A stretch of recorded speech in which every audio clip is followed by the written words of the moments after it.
الحاجة المهمة اللي الأهلي لازم يعملها ومعرفش المدرب ده هيبقى عارفها ولا مش عارفها، إن أنا مش عايز أمسك كورة. ادي الزمالك الكورة. لو احنا مسكنا كورة على الزمالك زي ما بيحصل في أي ماتش تاني، احنا بنمسك كورة وبنتغلب بالمرتدات، والزمالك أحسن فرقة في الدوري بتعمل كده. الزمالك كسب كل الماتشات بتاعته بالطريقة دي. ادي الكرة للزمالك وقف دافع. المهم علشان نكسب ما نتغلبش. اتعادلنا ماشي، كسبنا ماشي، لكن ما نتغلبش.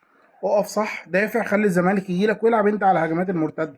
لو عملنا كده مع بيراميدز كنا كسبناه، لو عملنا كده مع اي فرقه لعبناها غلبتنا كنا كسبناها. لكن انت عندك ثقه في نفسك، والثقه دي لما يعني بتطلع بيها قدام، احنا ورا الدفاع بيبقى زي الزفت بنتغلب. هنكسب ازاي؟ هنكسب ان احنا ناخد الكرة التانية من الزمالك. الزمالك مش عايز الكرة، الزمالك بيديك الكرة تسيبك انت تشلت، ترفع، ياخد الكرة التانية يروح يجيب جول. نفس اللي حصل في بيراميدز بيحصل مع الزمالك. مش هنكسب الا لو وقفنا صح وادينا الكرة للزمالك، ادينا الكرة للزمالك ولعبنا على الهجمة المرتدة هنعرف نكسب.